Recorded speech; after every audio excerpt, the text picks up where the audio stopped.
Bismillahirrahmanirrahim. Assalamualaikum warahmatullahi wabarakatuh. Alhamdulillahirabbil alamin wa bihi nasta'inu ala umri dunya waddin wa ala alihi wa ashabihi ajmain amma ba'du. Alhamdulillah pada kesempatan hari ini kita bisa bertemu kembali dan pada kesempatan hari ini kita akan mencoba membahas terkait dengan penulisan artikel jurnal ilmiah. Nah, seperti apa nanti isi daripada artikel jurnal ilmiah itu, kemudian apa saja yang harus ada di dalamnya, kemudian bagaimana teknik penulisannya yang baik, dan kemudian nanti eh, tugas ini menjadi salah satu tugas dalam mata kuliah PTK. Karena di mata kuliah PTK, tugasnya salah satunya adalah membuat laporan PTK dan kemudian laporan tersebut diubah menjadi artikel jurnal ilmiah. Baik, sebagaimana yang kita tahu bahwa jurnal ilmiah atau penerbitan ilmiah itu berisi terkait dengan hasil penemuan baru, pengembangan atau modifikasi teori, konsep yang sudah ada, ya baik itu empirik ataupun kajian teoritis. Nah, jurnal ilmiah itu biasanya nanti diterbitkan oleh organisasi atau universitas atau bahkan diterbitkan oleh perusahaan, ya gitu.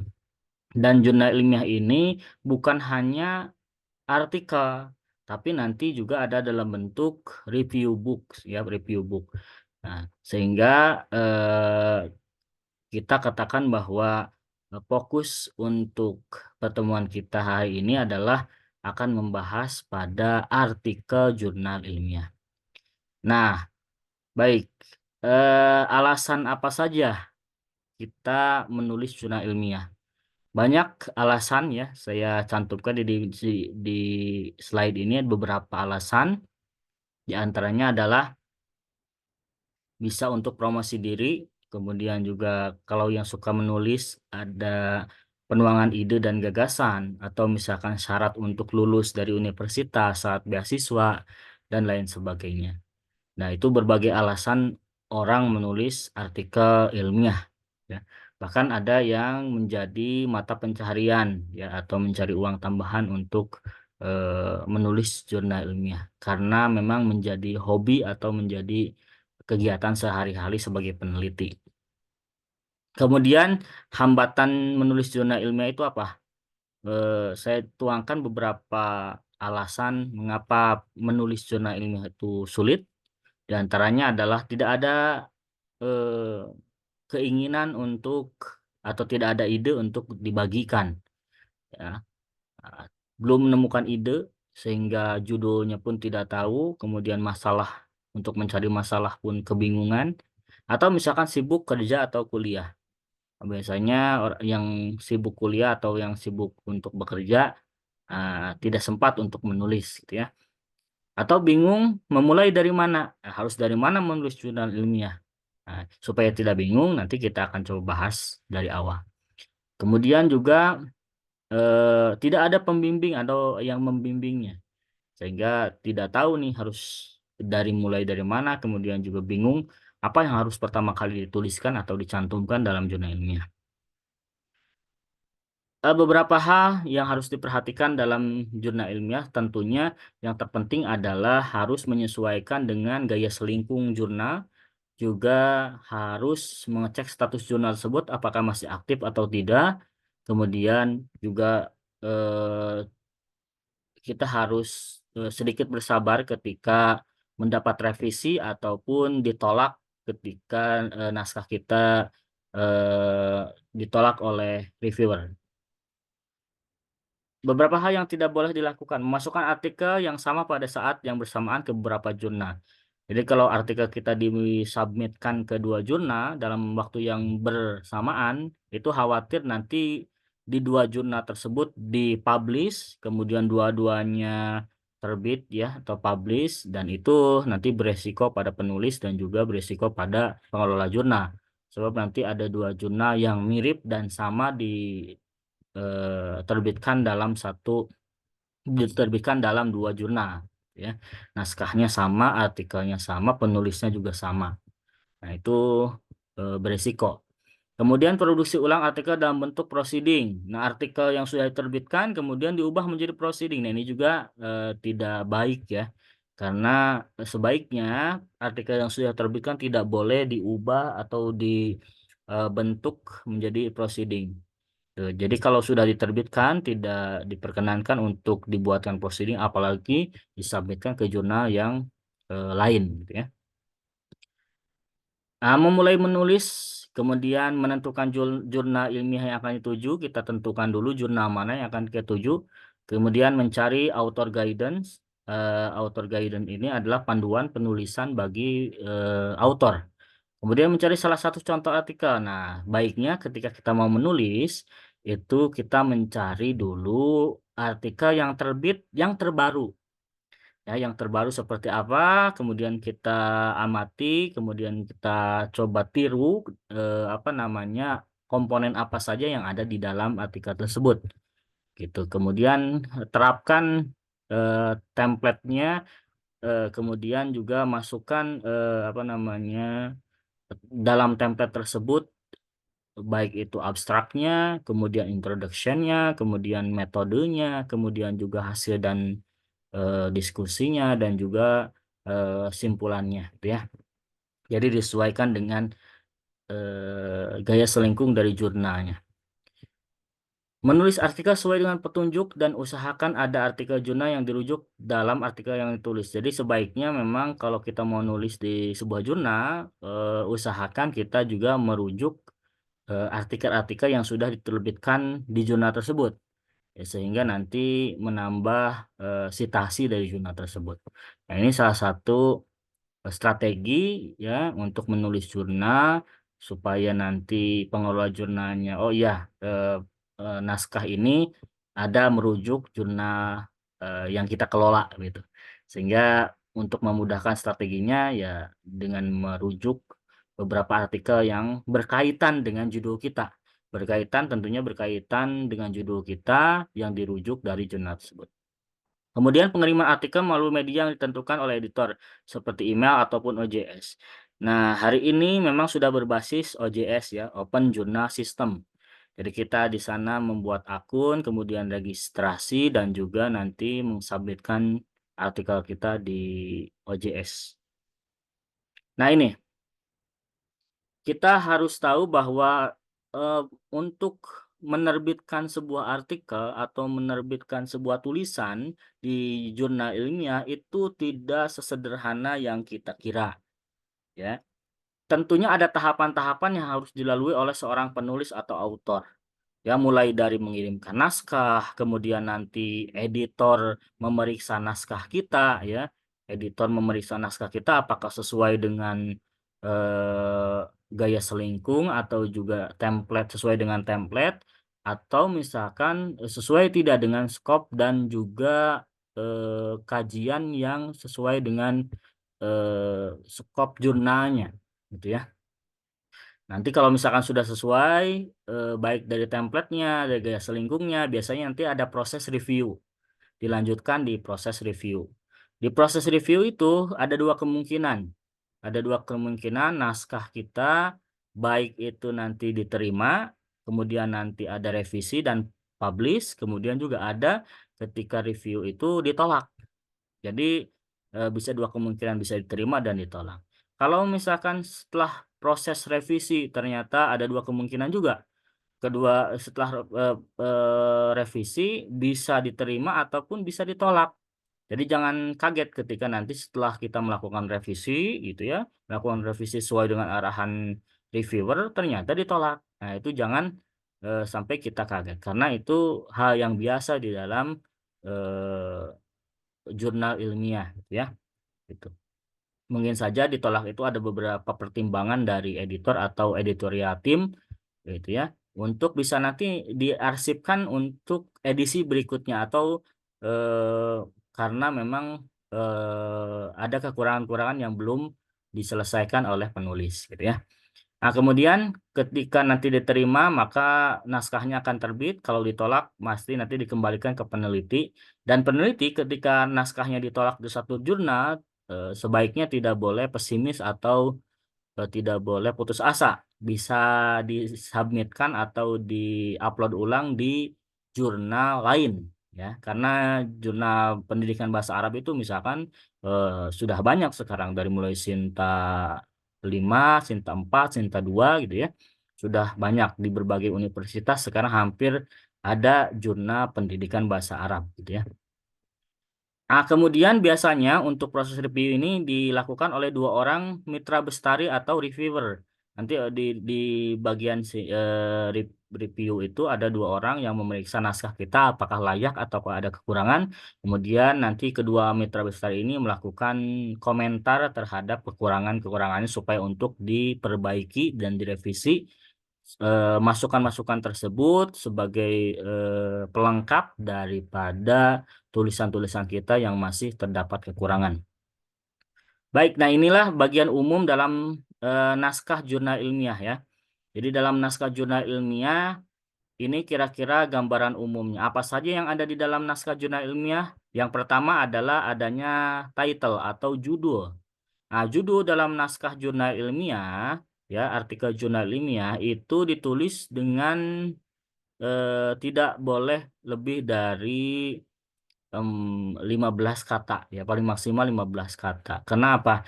Karena supaya nanti sebagai strategi agar nanti tulisan kita banyak dibaca oleh orang ya, untuk disitasi oleh orang. Selain itu memang ketika jurnal ilmiah itu judulnya panjang ya, biasanya pembaca ketika melihat judul yang panjang itu malas untuk membacanya gitu ya. Kalau misalkan judulnya singkat kemudian juga ada kebaruan di situ, menarik untuk dibaca oleh eh, para peneliti lain. Nah, kemudian yang harus ada di dalam naskah artikel jurnal ilmiah itu adalah authors. Authors itu artinya adalah penulisnya. Nah, penulis di sini bisa jadi nanti eh, apa namanya dari satu afiliasi atau dari satu institusi atau berbagai institusi yang bekerja sama gitu ya. Atau bisa juga misalkan authors itu terdiri dari dosen dan juga mahasiswa ya yang membimbing itu bisa ditulis sebagai author juga gitu ya. Tapi pada dasarnya author itu adalah yang menyusun dan melakukan penelitian kemudian menyusun artikel jurnal ilmiahnya. Kemudian ada affiliation. Affiliation itu adalah eh, tempat kita bekerja bisa ya dikatakan affiliation atau tempat kita kuliah juga bisa dikatakan sebagai affiliation atau tempat kita mendapatkan hibah atau mendapatkan dana penelitian juga bisa dikatakan affiliation. Misalkan kita mendapatkan dana penelitian dari sebuah perusahaan untuk melakukan penelitian misalkan. Maka bisa jadi nanti afiliasinya adalah perusahaan tersebut ya. Dengan syarat afiliasinya ada perusahaan tersebut. Gitu. Nah, itu affiliation. Kemudian yang selanjutnya ada abstrak. Nah, abstrak ini bukan ringkasan. Nah, seringkali mahasiswa keliru memahami bahwa abstrak itu ringkasan. Tidak. Abstrak itu adalah gambaran dari keseluruhan naskah naskah jurnal ilmiah kita. Di naskah jurnal ilmiah kita, ketika dilihat dan dibaca oleh orang, dilihat dari abstraknya sudah menggambarkan secara keseluruhan naskah jurnal ilmiah tersebut. Karena di abstrak itu nanti ada latar belakang, kemudian juga ada tujuan penelitiannya, kemudian juga ada metode penelitian yang digunakan, kemudian juga ada hasil daripada penelitian tersebut, atau misalkan nanti ada novelty-nya, kebaruannya, kemudian juga ada rekomendasi untuk penelitian selanjutnya. Jadi abstrak itu apa namanya merangkum secara keseluruhan dari isi penelitian kita atau isi naskah jurnal ilmiah kita. Gitu. Nah, kemudian biasanya abstrak ini ada ketentuannya. Jumlah katanya biasanya antara 150 sampai dengan 200 atau 250. Jadi tergantung dengan jurnalnya mensyaratkan berapa jumlah kata di dalam abstrak tersebut. Tentunya kita sebagai penulis harus menyesuaikan dengan ketentuan yang ada di jurnal tersebut. Kalau misalkan 200 kata berarti kita harus meringkasnya secara baik, bahasanya kita atur secara ringkas di dalam abstrak tersebut. Tidak boleh misalkan hanya dibatasi 200 kata. Nah, kita memasukkan latar belakang dengan latar belakang yang begitu panjang sehingga nanti tidak tercover berbagai macam informasi. Jadi di abstrak itu berbagai informasi yang ada di dalam naskah artikel jurnal ilmiah itu dicantumkan di situ. Nah, kemudian selanjutnya ada introduction. Introduction itu adalah pendahuluan. Nah, pendahuluan di sini bukan hanya latar belakang. Nah, ini sekali lagi, pendahuluan di naskah jurnal ilmiah itu bukan hanya latar belakang, ya, tapi pendahuluan di sini adalah yang pertama ada beberapa paragraf yang perlu ada di dalam pendahuluan. Yang pertama itu introduction itu memang latar belakang. Mengapa penelitian ini dilakukan? Apa sebabnya? Kemudian juga apa alasannya Anda melakukan penelitian ini? Kemudian kondisi objektif di lapangan seperti apa? Ya, kondisi objektif di lapangan seperti apa? Kemudian ketika masalahnya sudah muncul, maka nanti kita di paragraf selanjutnya menuliskan solusi yang kita tawarkan untuk mengatasi masalah tersebut. Nah, selanjutnya di dalam introduction juga itu ada penelitian terdahulu.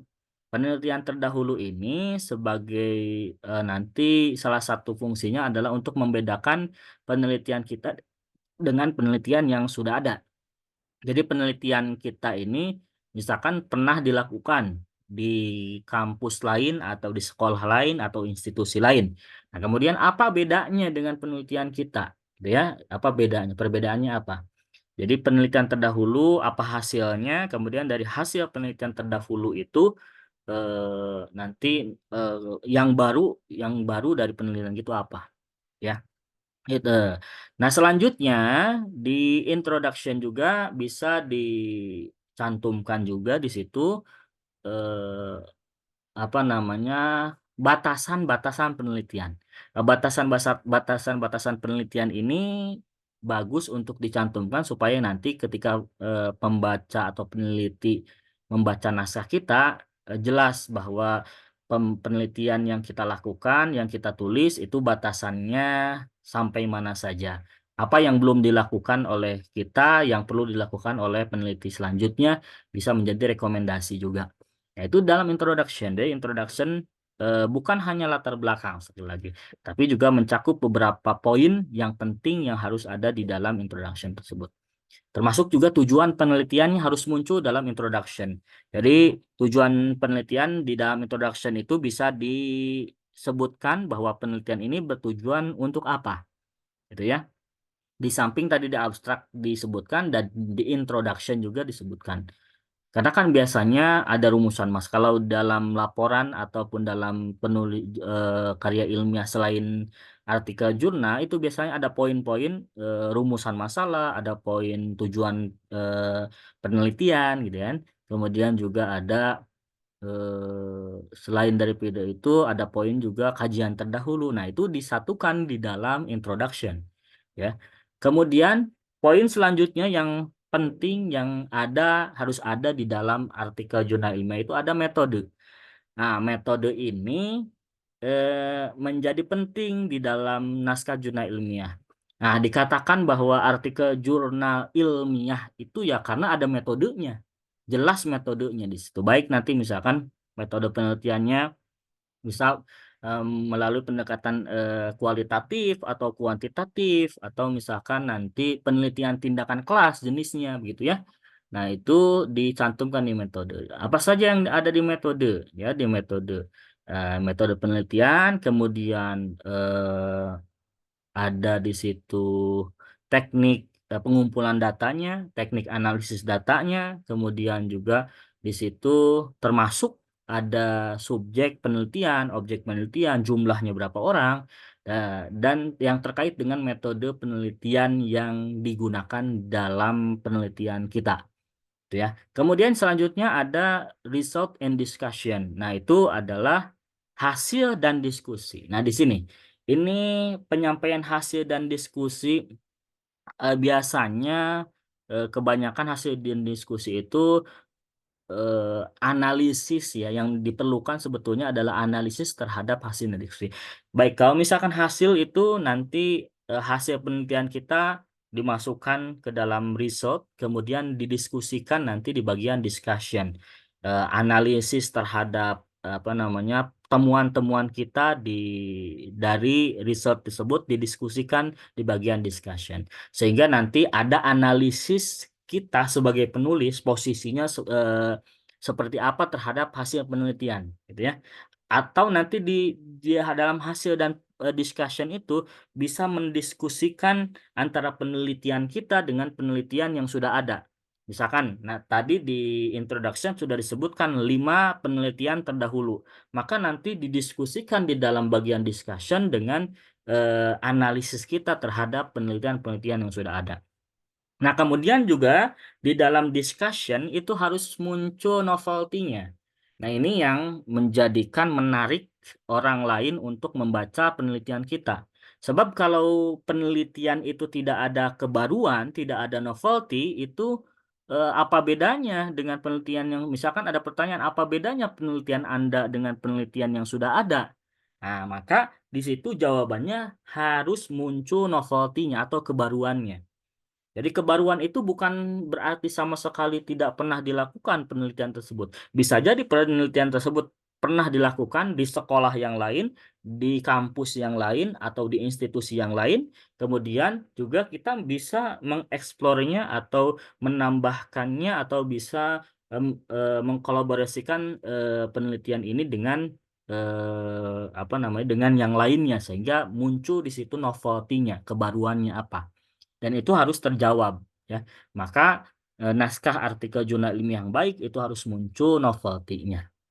Nah, selanjutnya ada conclusion. Conclusion ini adalah nanti harus menjawab, masalahnya apa, rumusan masalahnya biasanya. Kalau dalam skripsi, dalam tesis, dalam disertasi itu ada rumusan masalahnya apa. Kalau rumusan masalahnya misalkan ada 4 atau 3 rumusan masalah, maka nanti dalam, kesimpulan itu harus menjawab rumusan masalah tersebut. Atau misalkan di dalam naskah artikel ilmiah itu tujuan penelitian ini adalah untuk mengukur sejauh mana efektivitas media A dalam pembelajaran bahasa Arab, maka nanti konklusinya harus menjawab sejauh mana efektivitas, media A dalam pembelajaran bahasa Arab.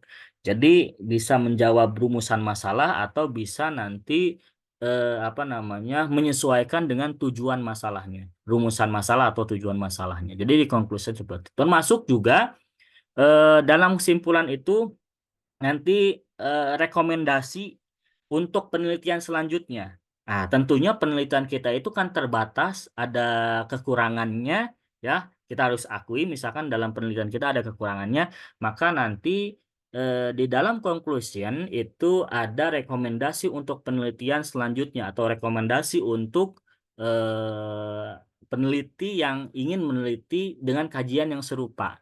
Tentunya nanti bisa dieksplorasi, hal-hal yang lainnya, gitu ya, gitu, dalam conclusion. Nah, selanjutnya biasanya juga ada acknowledgement. Acknowledgement ini adalah, ucapan terima kasih ya, ucapan terima kasih untuk, siapa saja di situ yang membantu penelitian kita. Baik misalkan kalau penelitian kita dibiayai oleh, institusi, maka nanti bisa, mencantumkan, ucapan terima kasih di situ untuk institusi atau misalkan ucapan terima kasih untuk dosen pembimbing atau ucapan terima kasih untuk para penulis ya, para pembimbing, para penulis dan sebagainya. Juga jangan lupa di dalam acknowledgement itu, dicantumkan juga, apa namanya, ucapan terima kasih untuk penerbit atau untuk editorial team yang sudah, berkenan untuk menerbitkan atau mempublish naskah artikel jurnal ilmiah kita. Itu sangat penting, gitu ya. Kemudian juga selanjutnya ada referensi. Nah, referensi ini, biasanya dalam jurnal ilmiah yang, di Sinta 3, Sinta 2 di nasional, itu skupnya nasional yang sudah terakreditasi. Biasanya referensi ini nanti banyaknya berbasis artikel jurnal. Jadi berbagai artikel jurnal dikutip biasanya ya, bisa bisa jadi nanti 90% dari jumlah referensi itu dari artikel jurnal dan 10% itu dari sumber lain, baik dari buku, dari skripsi, dari tesis gitu ya, ataupun misal dari hasil proceeding gitu ya.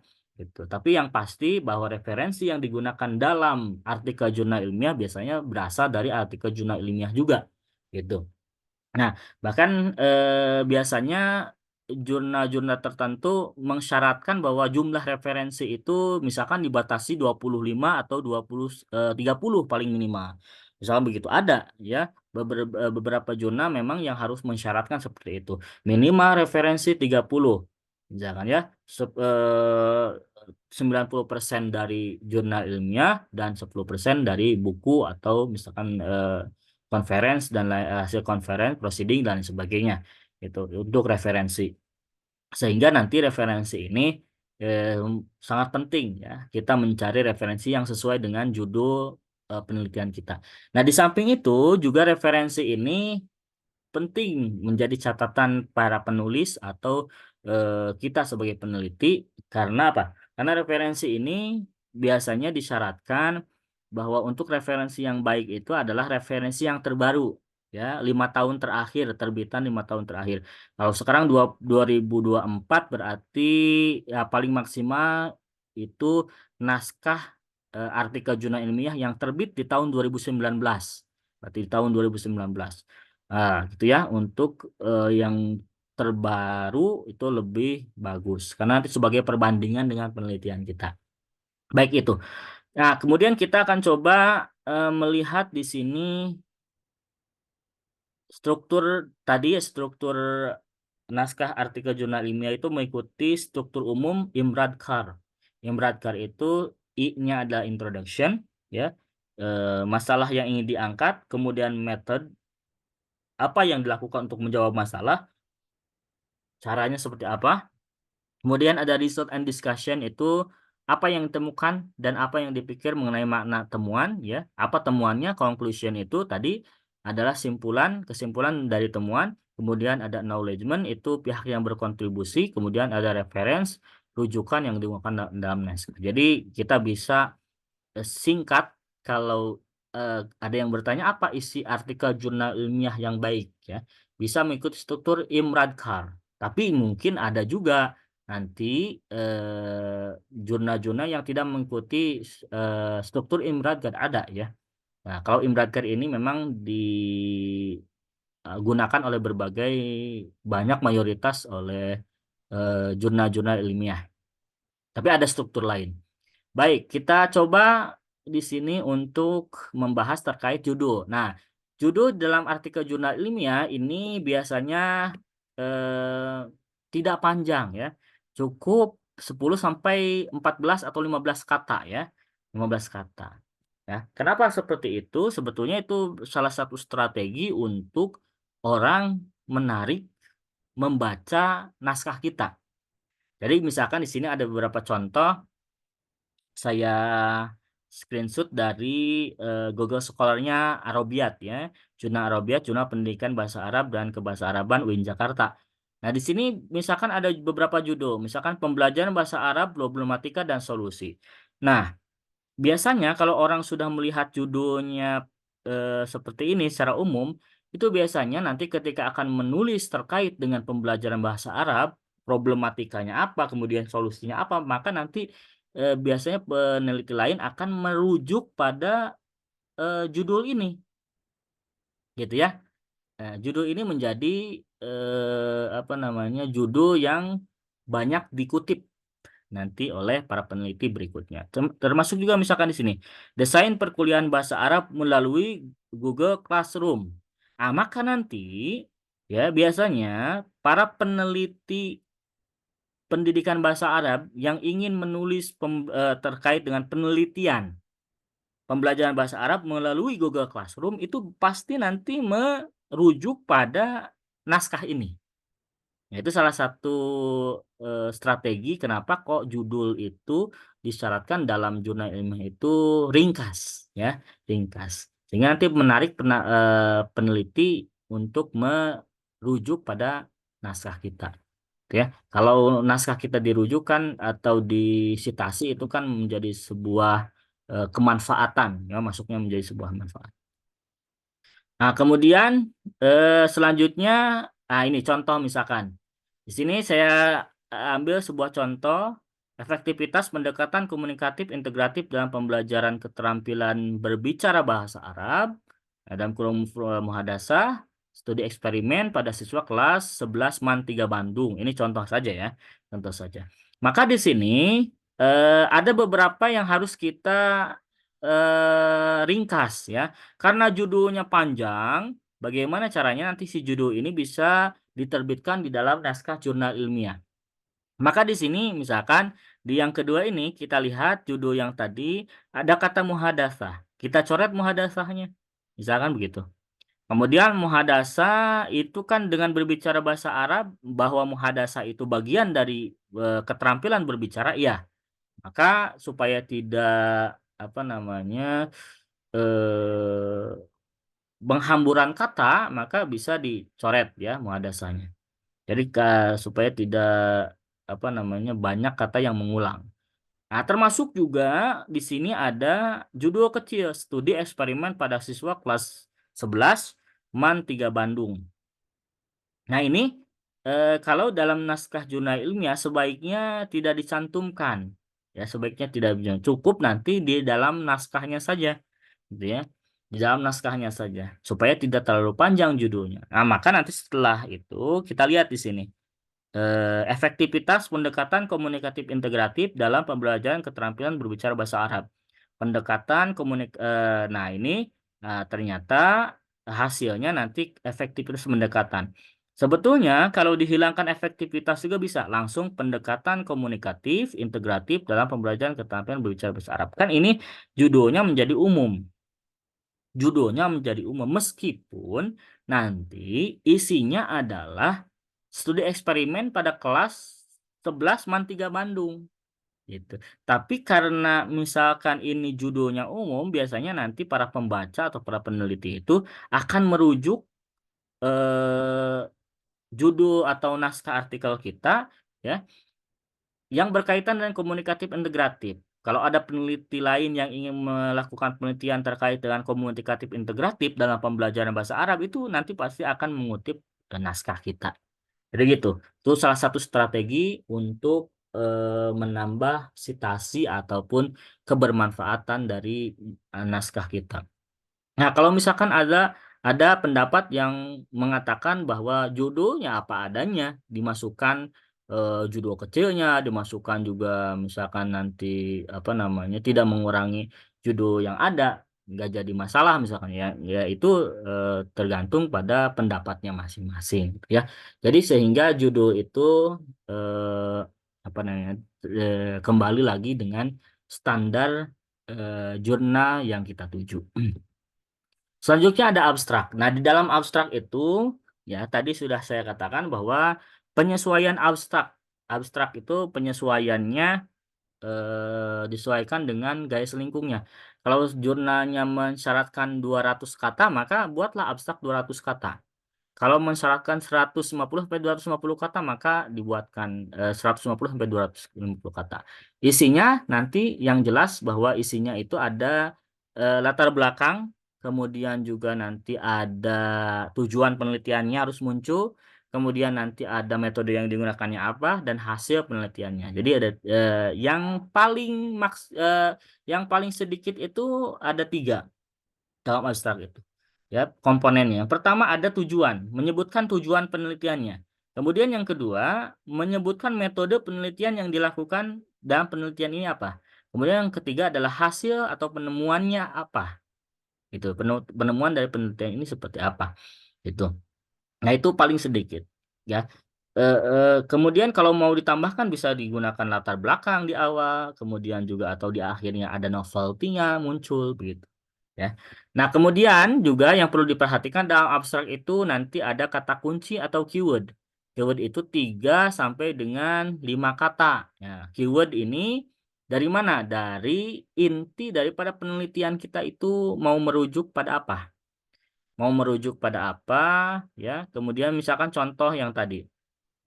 Contoh yang tadi, judul yang tadi, pendekatan komunikatif integratif dalam pembelajaran keterampilan berbahasa Arab. Saya kira dari judul ini kita bisa mengambil beberapa ide pokok ataupun eh, beberapa kata yang menjadi kunci dalam penelitian ini. Misalkan, pendekatan komunikatif integratif ini bisa menjadi kata kunci. Pendekatan komunikatif integratif.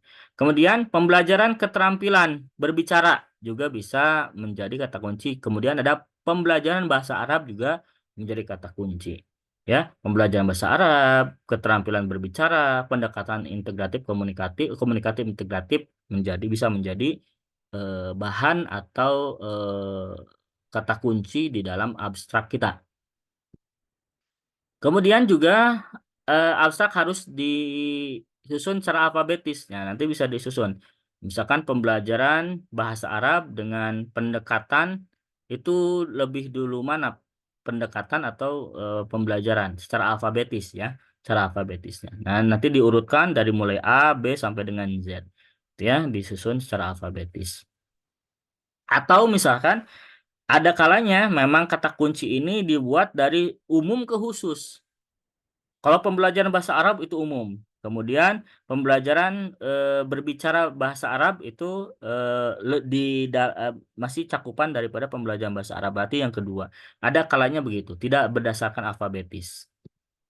Nah, selanjutnya introduction. Itu introduction tadi sudah saya sampaikan beberapa hal yang terkait dengan introduction atau pendahuluan.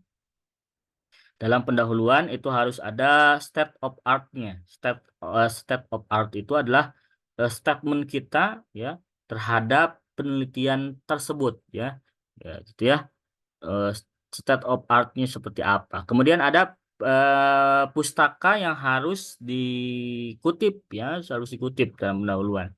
Karena bisa jadi di situ ada beberapa hal yang mengutip dari naskah orang lain. Metode tadi sudah saya jelaskan, kemudian discussion dalam pembahasannya perlu ada analisis, ya, analisis. Kalau misalkan dalam penelitian yang kuantitatif ataupun misalkan praktek ada hipotesisnya, maka nanti perhatikan keterkaitan dengan hipotesis. Nah, ya, dugaan sementara kita terhadap penelitian tersebut itu apa, gitu ya. Hubungkan dengan hasil. Nah, hasilnya seperti apa? Jadi kan tadi dalam hasil dan diskusi itu bukan hanya memaparkan hasilnya, tapi kita harus membahas atau melihat hasil tersebut dianalisis dengan dalam pembahasan. Nah, kemudian juga diskusikan hasil, jangan mengulang, jangan diulangi lagi. Ya, hasil penelitian itu tidak dituliskan di pembahasan, tapi pembahasan itu menganalisis hasil. Jadi hasil dianalisis dalam pembahasan. Tuh. Nah, kemudian selanjutnya ada conclusion. Conclusion ini adalah jawaban atas hipotesis ataupun rumusan masalah atau tujuan penelitian ini. Hindari spekulasi, simpulan harus berdasari fakta. Jadi fakta di lapangan dicantumkan di simpulan. Implikasi penelitian perlu dikemukakan untuk memperjelas manfaat yang dihasilkan peneliti. Jadi dalam simpulan atau kesimpulan itu juga dimasukkan implikasi penelitian kita atau kontribusi penelitian kita untuk eh, keberlangsungan pembelajaran atau pendidikan bahasa Arab itu seperti apa. Jadi kalau kita sudah meneliti, kemudian hasil penelitian kita ini bermanfaat, misalkan untuk rujukan dalam pembelajaran bahasa Arab, misalkan ya oleh guru. Jadi si guru bisa membaca naskah kita untuk dijadikan referensi dalam mengajar, gitu ya. Gitu. Kemudian saran ya, biasanya ada juga saran, tapi sedikit sekali yang menggunakan saran di dalam penelitian. Karena biasanya nanti di simpulan sudah ada di dalamnya itu adalah eh, rekomendasi ya, rekomendasi untuk penelitian selanjutnya. Tuh. Nah, daftar pustaka itu biasanya kalau di kebanyakan juga ya menggunakan style apa 7. Style apa 7 yang terbaru. Tapi di beberapa jurnal memang ada yang menggunakan style Chicago ya atau yang style yang lainnya, gitu ya. Kita coba lihat di sini penyebab kenapa naskah kita ditolak. Naskah kita atau naskah jurnal ilmiah kita ditolak dalam sebuah jurnal itu saya buat di sini ditolak. D-nya itu data sangat terbatas. Nah, ketika kita menulis jurnal, menulis artikel jurnal itu harus kaya dengan data. Harus kaya dengan data. Bukan hanya kaya dengan data. Data tersebut harus dianalisis dan dibuatkan interpretasi atau analisis dari si penulis seperti apa. Jadi di dalam artikel jurnal ilmiah bukan hanya mencantumkan angka-angkanya saja, tapi bagaimana angka-angka itu bisa ditafsiri, bisa diberikan penjelasan oleh peneliti ya, oleh penulis tersebut. Sehingga nanti datanya sangat kaya dan juga kaya dengan perspektif dari penulisnya. Selain itu, ada inovasi atau novelty. Nah, kadang-kadang ya, pengelola jurnal itu menolak sebuah artikel karena memang artikel itu sudah banyak yang menelitinya. Misalkan pembelajaran cooperative learning itu kan sangat banyak sekali. Pembelajaran model cooperative learning dalam pembelajaran bahasa Arab itu sangat banyak sekali. Nah, makanya harus ada novelty, saya bilang tadi harus ada novelty, kebaruannya apa sih? Gitu ya. Kalau meneliti yang sudah ada, mengulang lagi yang sudah ada, apa gitu ya, apa fungsinya? Justru sebuah penelitian yang baik itu harus ada kebaruannya, ya, harus ada inovasinya. Nah, ya, untuk membuat inovasi, untuk membuat novelty itu nanti adalah kecerdasan dari para penulis atau para penelitinya. Bagaimana membungkus sebuah pembelajaran, ya, misalkan cooperative learning dipadukan dengan misalkan games atau bisa dipadukan dengan media yang lain, itu juga sebagai novelty-nya, kebaruannya. Kemudian ada T, tidak mengikuti format penulisan jurnal. Nah, ini. Nah, ada yang mengsubmit, asal submit aja karena untuk tugas gitu ya, sehingga tidak mengikuti format penulisan jurnal. Ya, ini yang banyak itu karena tidak mengikuti formatnya.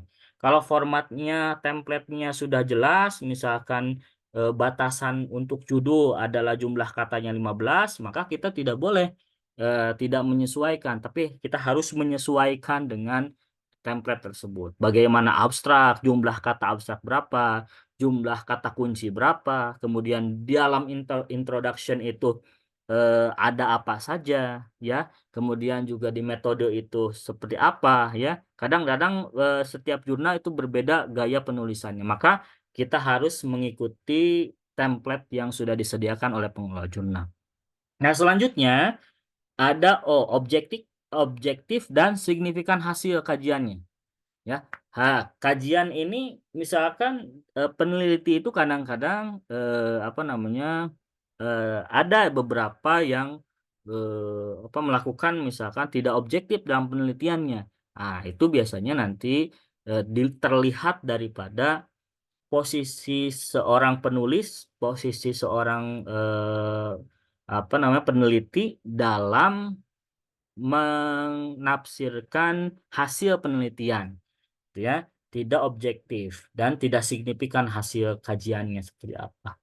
Gitu ya, bahkan biasanya juga kalau misalkan isinya hanya teoritis, bukan sebuah kajian berdasarkan pada metodologi yang sudah baik misalkan kualitatif kuantitatif, hanya teori-teori, biasanya jurnal-jurnal banyak yang menolak gitu ya. Kalau hanya teoritis sebetulnya dari buku pun bisa gitu ya, tidak perlu diterbitkan di jurnal ilmiah gitu.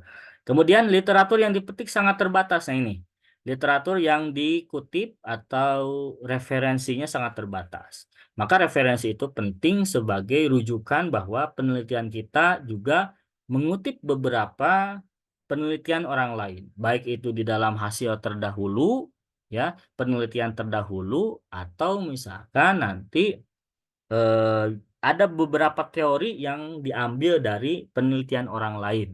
Itu memang perlunya literatur atau perlunya referensi, kekayaan referensi itu. Ya supaya kita tidak dicap sebagai plagiarisme gitu ya dalam tulisan kita itu.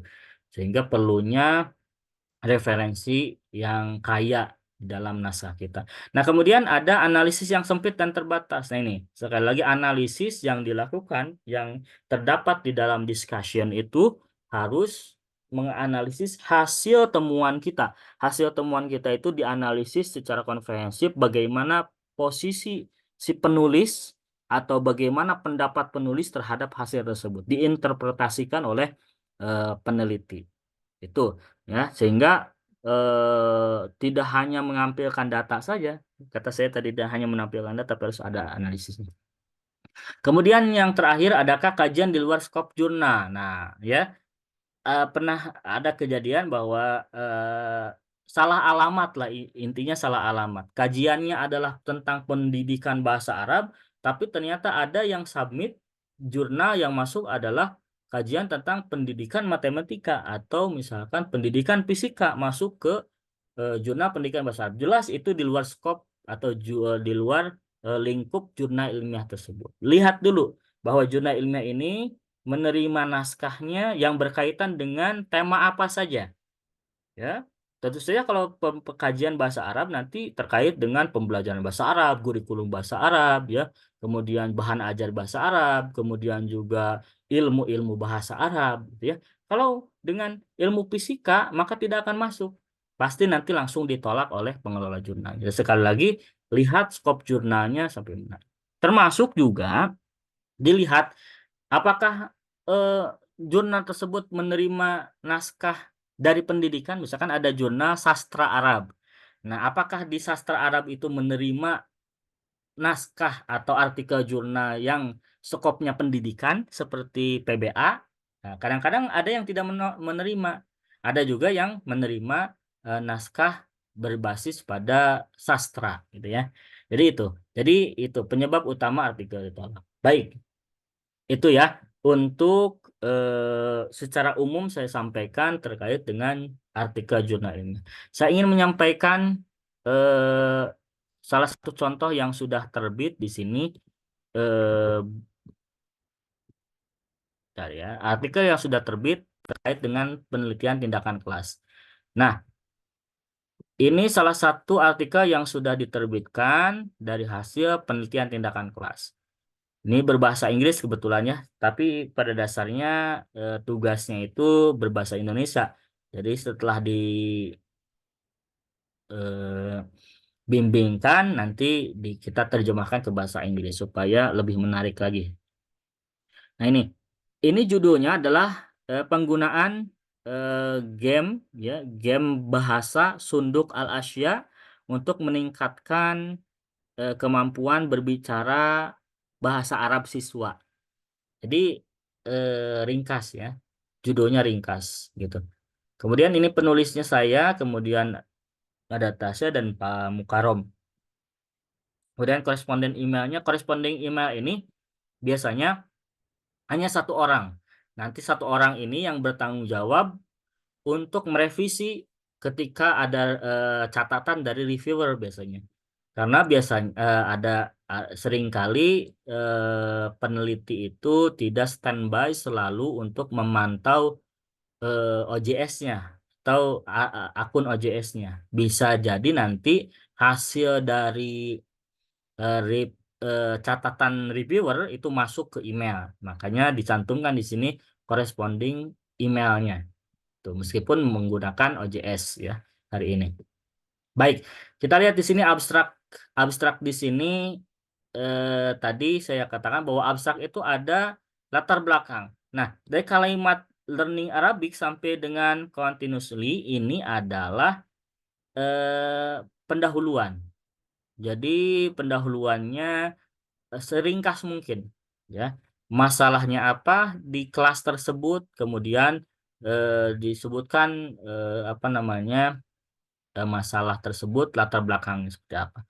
Kemudian tujuannya, mana tujuan penelitian ini? Ini tergambar di sini. The study aimed, nah itu adalah tujuannya. Kemudian juga apa metode dalam penelitian ini? Ini jelas. Metode yang dilakukan adalah metode penelitian eh, Classroom Action Research atau PTK ya. Kemudian juga dilakukan di mana? Di sini ya, jelas MTS Araudoh Cileunyi misalkan ya. Kemudian juga di sini di kelas berapa? Kelas 8 MTS Araudoh pada tahun akademik 2022-2023. Kemudian jumlah siswanya yang diteliti, misalkan di sini ada 28 orang, ya. Kemudian 18 perempuan dan 10 orang laki-laki, ya. Teknik analisis datanya di sini ada observasi, kuesioner, interview, tes, dan dokumentasi. Kemudian hasilnya apa? Nah, ini hasilnya. Hasilnya disebutkan di situ bahwa ada peningkatan dari siklus pertama, ya, baik itu dari pretest, dari post-test, kemudian juga ada peningkatan dari siklus pertama dan siklus kedua. Nah, kemudian di sini juga ada rekomendasi atau eh, juga limitasi daripada penelitian ini apa, ya, itu. Jadi apa namanya bisa menjadi saran ya, saran untuk guru-guru bahasa Arab dalam mengajarkan tadi pembelajaran berbicara bahasa Arab bisa menggunakan dengan game Sunduk Al-Asya ini. Nah, kemudian keyword. Kita lihat di sini keyword atau kata kunci. Kata kunci itu tadi 3 sampai dengan 6 kata atau 5 kata ya. Nah, dan disusun dengan secara alfabetis. Coba kita lihat di sini Arabic Learning, Maharok Kalam, kemudian ada Language Game, kemudian ada Sunduk Al-Asya ini berdasarkan alfabetis. Sekali lagi, ada kalanya penyusunan keyword ini bisa berdasarkan dari sesuatu yang umum ke yang khusus gitu ya. Yang bahasa Indonesia kadang-kadang ada dua ya dari dalam jurnal ilmiah itu ada abstrak bahasa Inggris dan berbahasa Indonesia. Ada kalanya juga yang berbahasa Arab gitu. Nah, kemudian introduction tadi sudah dijelaskan bahwa introduction itu isinya nanti latar belakang masalah kenapa kita juga alasan kenapa kita memilih penelitian ini ya. Kemudian juga apa eh, kontribusi kita atau apa solusi kita untuk menyelesaikan masalah tersebut di sekolah tersebut. Nah, kemudian juga di situ disebutkan juga kajian terdahulu atau penelitian terdahulu ya, sebutkan di situ terkait dengan judul yang relevan dengan judul kita. Sini ada 5 penelitian terdahulunya. Nah, setelah ada penelitian terdahulu, maka di sini kita menganalisis apa sih perbedaan antara penelitian terdahulu dengan naskah kita. Apa perbedaannya penelitian terdahulu dengan naskah kita? Maka kalau sudah tergambar jelas, nanti si pembaca akan apa namanya memahami bahwa posisi penelitian kita itu ada pada ranah apa atau batasannya jelas. Kemudian metode penelitiannya tadi di dalam metode itu ada metode apa yang digunakan, teknik analisis datanya juga, kemudian juga teknik apa namanya pengumpulan data, kemudian juga tadi ada analisis datanya dengan menggunakan apa, tekniknya dengan cara apa, ya. Nah, baru nanti hasil dan diskusi. Hasil dan diskusi karena ini adalah naskah artikel jurnal ilmiah dari PTK, maka yang disampaikan di sini adalah siklus 1 dan siklus 2. Nah, sebelumnya bisa disebutkan di sini kondisi objektif pembelajarannya. Kondisi objektif pembelajaran di sekolah tersebut seperti apa, ya. Kemudian juga nanti langsung pada siklus pertama. Siklus pertama di PTK yang dilakukan di sekolah ini seperti apa. Maka dalam siklus pertama PTK itu ada 4 tahap kan. Ada perencanaan, ada pelaksanaan, ada observasi, dan refleksi. Maka harus muncul di siklus pertama dan siklus kedua 4 tahap PTK yang dilakukan di sekolah tersebut. Ya. Itu. Ini di hasil. Maka nanti setelah hasilnya muncul, nah di sini juga antum bisa bisa kita memasukkan pretest, hasil pretest siswa atau hasil post testnya gitu ya. Hasil post testnya setiap tabel itu ditambahkan dengan keterangan ya, analisisnya, analisis datanya. Gitu. Ini hasil post testnya ya, ada berapa orang yang lulus standar nilainya, atau ada berapa orang yang di bawah KKS standar nilainya, yang lulusnya berapa persen, yang belum lulusnya berapa persen. Nah, ini ya, itu. Kemudian masuk ke siklus kedua. Di siklus kedua kan begitu, ada planning, perencanaan, kemudian action, eh, pelaksanaan, kemudian juga ada observasi di sini, observation, kemudian juga nanti ada refleksi. Nah, itu ya. Di siklus kedua begitu pula yang dianalisisnya apa. Baru nanti masuk pada diskusi. Nah, diskusinya adalah bagaimana setelah melakukan siklus 1 dan siklus 2 PTK ini, ya. Apakah ada peningkatan, kemudian apa yang menjadi hambatan, kemudian juga di situ disebutkan kira-kira potensi pembelajarannya seperti apa, ya, gitu. Maka di sini harus seobjektif mungkin. Kalau misalkan memang penggunaan tadi game ini bisa menyusahkan guru, maka di situ harus disebutkan, ya, harus menyediakan apa saja yang harus disediakan, keterbatasannya apa saja, gitu ya. Jangan sampai misalkan penelitian penggunaan game tersebut menyusahkan guru, akan tapi di sini ditulisnya bahwa apa, penggunaan game tersebut sangat mudah dan juga eh, bisa untuk digunakan oleh guru, ya. Padahal faktanya tidak seperti itu. Maka kita tidak boleh mencantumkan hal yang seperti itu, ya, yang tidak objektif, gitu ya, dimasukkan di dalam pembahasan. Harus seobjektif mungkin hasil daripada penelitian ini. Nah, baru selanjutnya yang terakhir ada conclusion atau kesimpulan. Kesimpulannya apa di sini? Disebutkan kesimpulannya apa, ya. Kemudian dalam kesimpulan itu tadi menjawab daripada rumusan masalah atau menjawab tujuan penelitiannya, penelitian ini untuk apa. Termasuk di dalamnya nanti ada rekomendasi dan juga keterbatasan penelitian ini. Jadi penelitian ini memiliki keterbatasan yang semestinya harus dilakukan oleh peneliti yang akan datang, ya gitu. Nah, sini ya, peneliti yang akan datang. Jadi diungkapkan di sini sehingga nanti sebagai rekomendasi untuk penelitian berikutnya. Kemudian bisa juga dalam karena di template-nya di sini ada acknowledgement, di sini disebutkan juga terima kasih kepada siapa saja, ya, pengelola jurnal, kemudian juga kepada MTS Ar-Raudhah Cileunyi, kemudian pengelola Tadris Al-Arabiyah. Jadi ini ucapan terima kasih. Kemudian juga kontribusi autor. Jadi kontribusi autor ini ada 3 orang. Saya, kemudian ada Tasya dan juga Pak Mukarom.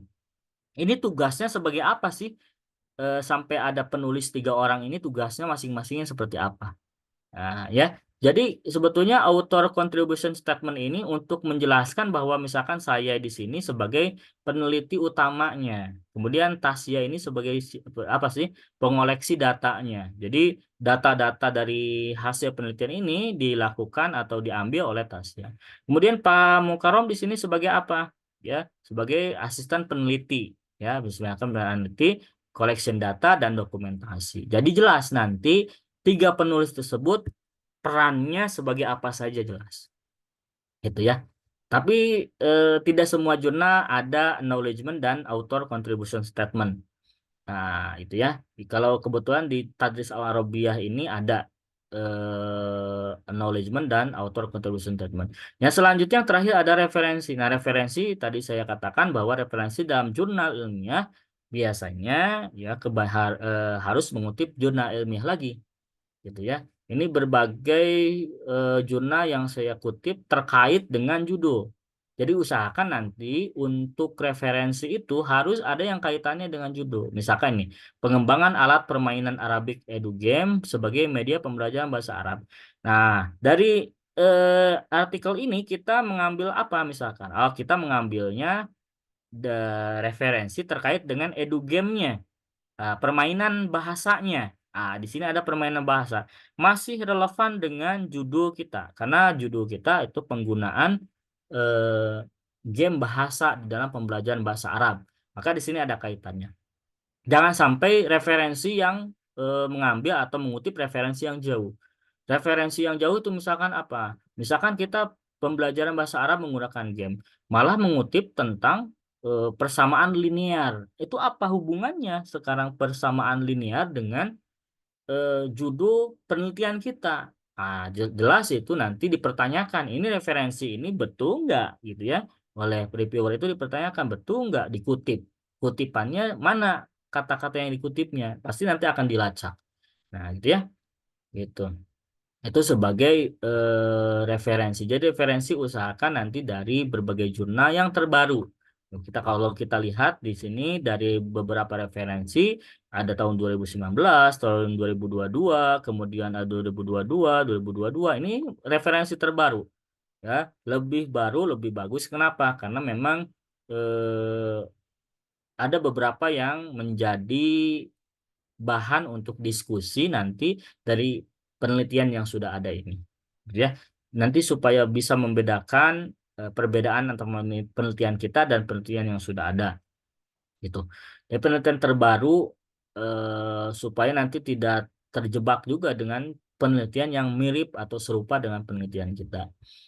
Nah, itu ya, itu untuk referensi. Jadi referensi bagusnya adalah 5 tahun terakhir. Ya, biasanya disyaratkan antara 20 sampai 30 referensi.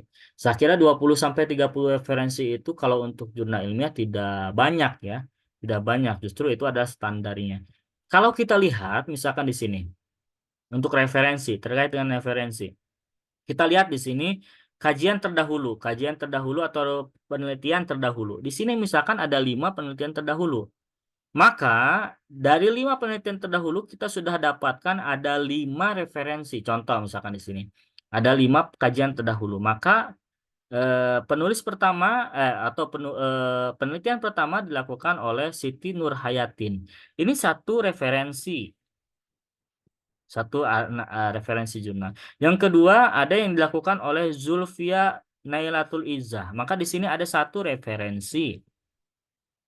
Kemudian yang ketiga dilakukan oleh Bamu Alim. Ini tiga. Kemudian yang keempat dilakukan oleh Umi Khotijah.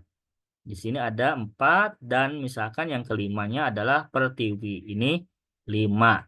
Ya, ada 5 eh, referensi.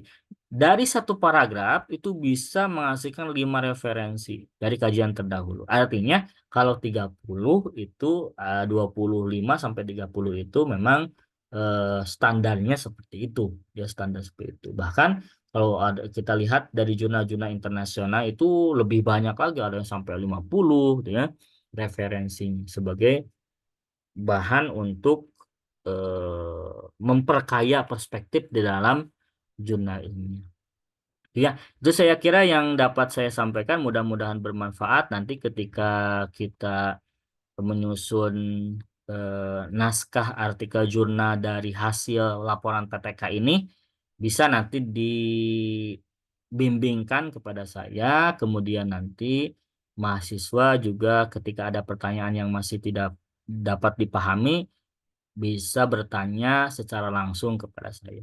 Ya, jadi mudah-mudahan eh, dengan pertemuan yang singkat ini, dengan penjelasan yang singkat ini bisa dipahami dari mulai judul, penyusunan judul sampai dengan referensi. Jadi intinya dalam menulis artikel ilmiah itu harus menyesuaikan dengan template ataupun dengan gaya selingkungnya ya dari mulai judul sampai dengan referensi. Itu saja yang dapat saya sampaikan pada kesempatan kali ini. Mudah-mudahan dapat bermanfaat. Kita bertemu lagi di lain kesempatan. Billahi taufik wal hidayah. Wassalamualaikum warahmatullahi wabarakatuh.